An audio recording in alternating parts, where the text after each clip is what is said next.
Bom dia, pessoal. Estou aqui mais uma vez para falar sobre saúde mental e a população em situação de rua, dando continuidade ao material já enviado. E hoje vamos falar do acolhimento pela integralidade, né? Que acolhimento pela integralidade é este, né?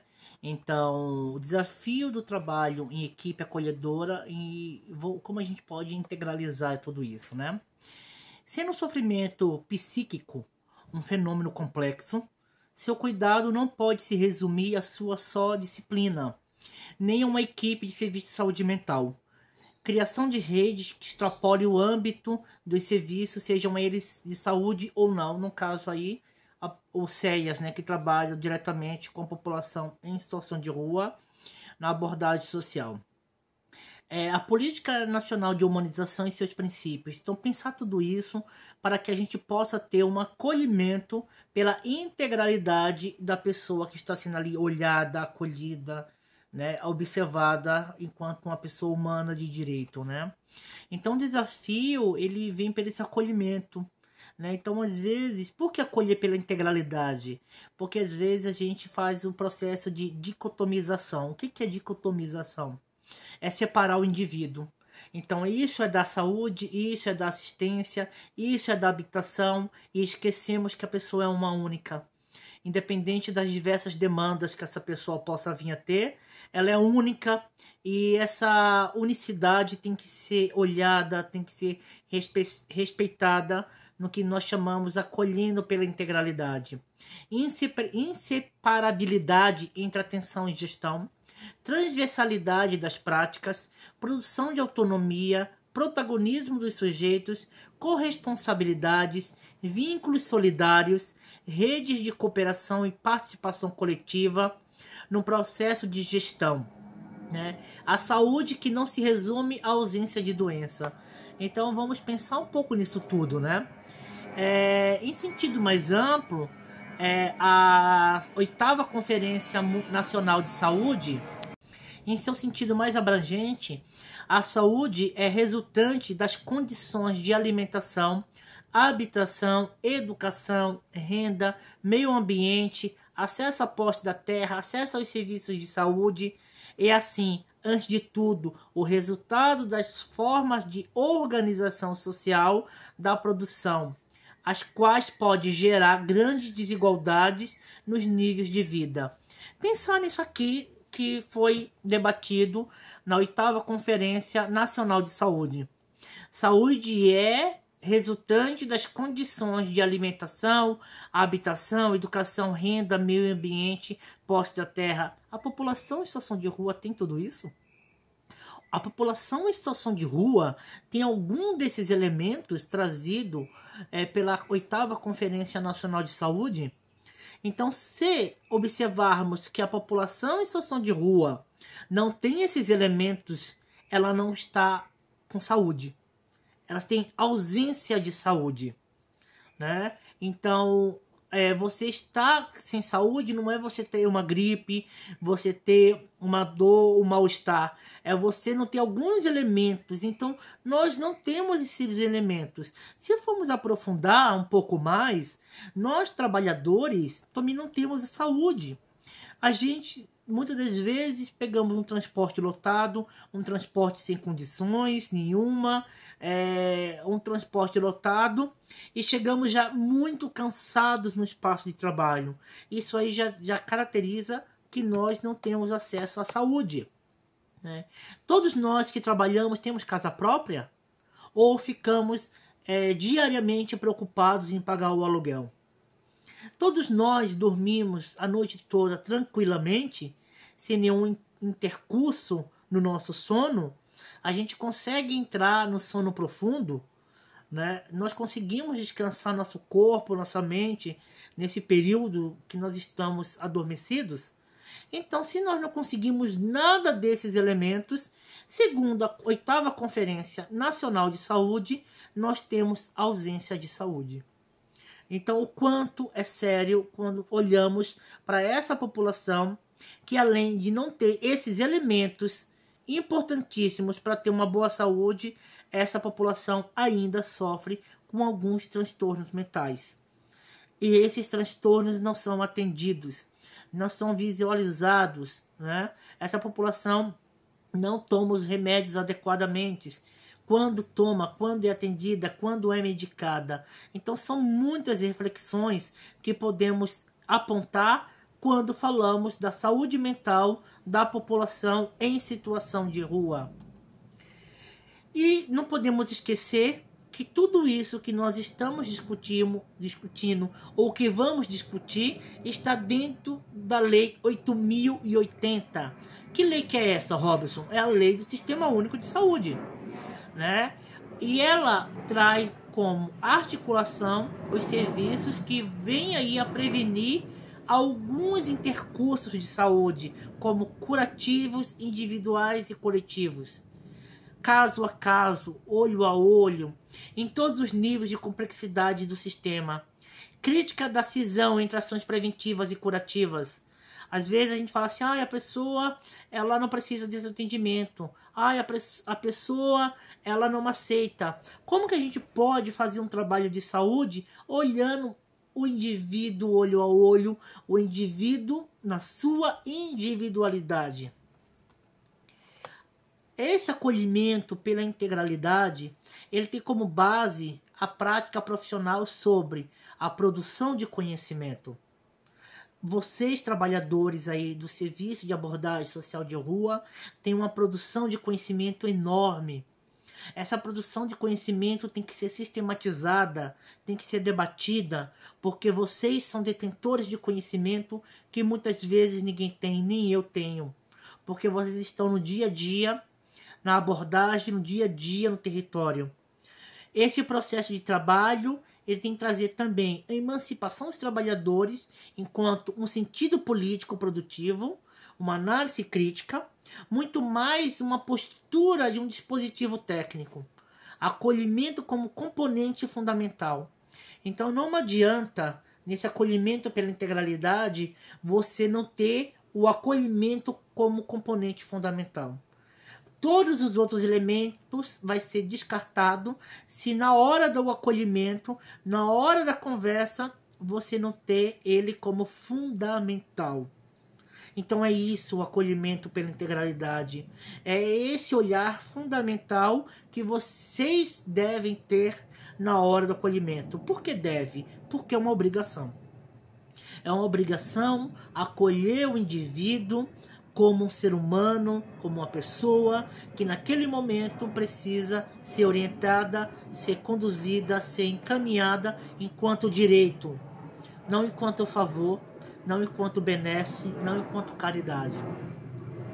O compromisso ético ele é elementar, ele estabelece a relação de responsabilidade e de confiança entre profissionais e usuários, né? Aquela confiança ética que vai estabelecer ali. Olha, vou estar aqui amanhã para te levar no médico, independente que o usuário fale, eu não vou.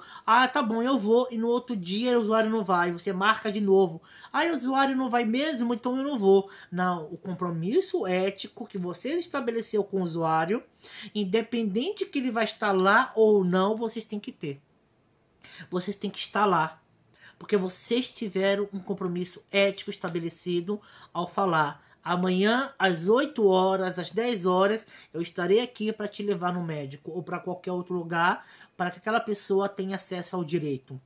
Reconhecer de modo legítimo o que o outro traz como singular necessidade de saúde. Diálogos, trocas, transversalização de saberes, análise do processo de trabalho. Quando eu falo assim, essa singularidade, essa troca de conhecimentos, essa transversalidade dos saberes, eu remeto muito a Paulo Freire, que fala: uma pessoa não é uma folha em branco.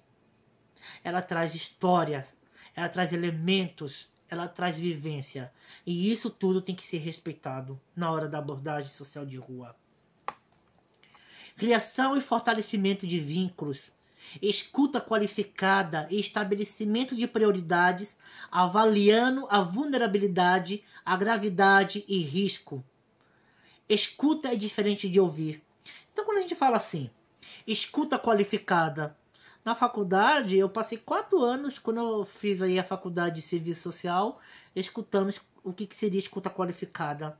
Mas ninguém fala o que não é uma escuta qualificada. Para vocês aí, que estão me ouvindo nesse momento, o que seria uma escuta não qualificada na hora da abordagem social de rua? Né? Eu gostaria que depois vocês, através da sua gerente, fizessem uma listinha do que não seria escuta qualificada e me enviasse. Né? Faça uma lista, cada profissional aí do serviço de abordagem social de rua, do que é uma escuta não qualificada, e me envia, pede para a gerente me enviar, tá bom? Eu fico no aguardo ansioso do que não seria uma escuta qualificada no olhar de cada profissional, para que a gente possa aí estar estreitando cada vez mais o conhecimento estabelecido.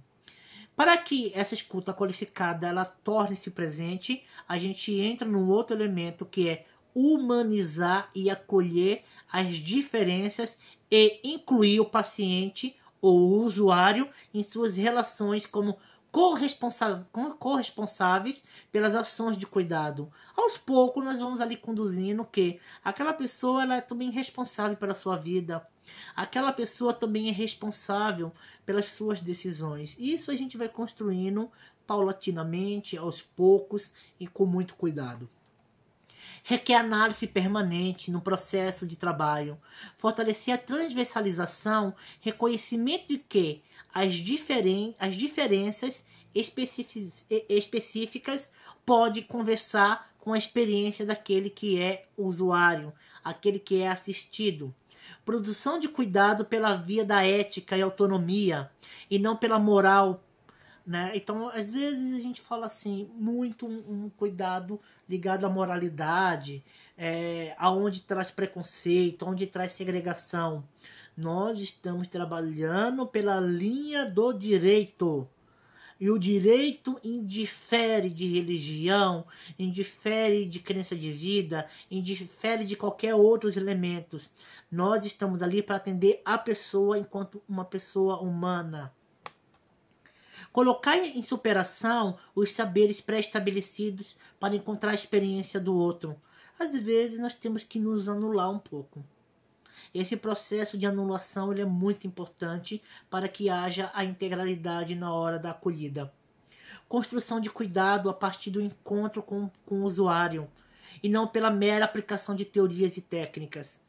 Premissas de humanização da atenção e integralidade da assistência. Colocar em análise preconceito e discriminação. Considerar os espaços de interação social dos sujeitos, trabalho, lazer, relações afetivas e sociais. Né? Esse usuário tem relações afetivas e sociais. Ele é um sujeito de direito. Favorecer as expressões do usuário através de um clima de confiança. Né? Então, quer dizer, o usuário ele vai criando ali a confiança, ele vai criando ali o vínculo, aonde quando menos você espera, ele que vai atrás de você fala, eu preciso da sua ajuda. Mas por que ele vai atrás de você? Porque gerou, através da integralidade, um clima de confiança. Quantos usuários vocês lembram nesse momento que após muitas recusas, um dado momento, ele procurou você e falou, eu preciso ser encaminhado, né? Eu preciso de um pernoite, eu preciso de uma vaga fixa, eu preciso voltar para minha família. Quantos? Lembrem aí. O profissional deve sempre colocar em análise suas intervenções, os sentimentos despertados nos encontros e suas incapacidades, medos. O profissional ele não está alheio a essas questões, a esse sentimento, mas esse sentimento ele não pode ser guardado, ele tem que ser trazido para que haja maior entendimento e maior aproximação com a prática profissional.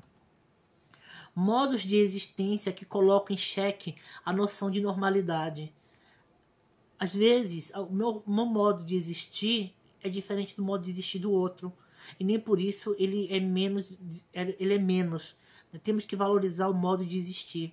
Confrontar os modos de vida profissionais. O cuidado para não ser prescritivo, por mais estranho que tudo possa parecer. A aproximação gradativa do usuário e carinhosa e respeitosa para a criação deste vínculo. A questão das crises e das seguranças da equipe. Tem que trabalhar também. A equipe também ela entra em crise. A equipe também ela entra em uma questão de não conseguir, uma questão de frustração. Isso também pode ser trabalhado e deve ser trabalhado dentro da equipe. Quais os olhares são lançados às crises? Quando acontece uma crise, uma frustração, pode ser vista por um viés negativo, que embasa a estratégia historicamente instituída de contenção. Então, às vezes, a gente leva muito essa questão da frustração para um viés negativo. Não, vamos levar essa questão da frustração para um viés positivo. O que a gente pode tirar disso tudo? Quais elementos, quais estratégias elas já não servem mais? Quais estratégias devem ser melhoradas? Em seu viés positivo, enquanto potencialidade de criação de novos modos de existir de intervenção. Integração de recursos, fortalecimento dos vínculos, né? O pós-crise, a convocação do usuário para um olhar para sua família, né? Pensar sobre essa sua família. A imprevisibilidade que marca o campo da saúde mental é imprevisível. Hoje você vai lá atender, tá de uma forma, quando você vai lá, tá de outra. A reflexão sobre o modo como está sendo ofertado o cuidado deste usuário que está em situação de rua. Conhecer os conceitos e os princípios não garante o cuidado. O que garante o cuidado é se aproximar, é esse vínculo, é essa relação respeitosa que vai particularizar e garantir o atendimento daquela pessoa. E isso tudo nós observamos que é o acolhimento da integralidade, que é esse olhar que nós vamos nos aproximar cada vez mais desse usuário que deve ser atendido com respeito. Deve ser atendido na sua totalidade, que é a sua integralidade. Eu fico por aqui, espero que este vídeo possa trazer algumas luzes no olhar que cada um tenha em relação à abordagem social de rua com a população que nesse momento tem a saúde mental agravada, estando em situação de rua. Um bom dia e até a próxima. Formação esta desenvolvida pela Capacity Coach, capacitação para o desenvolvimento humano e social. Até mais.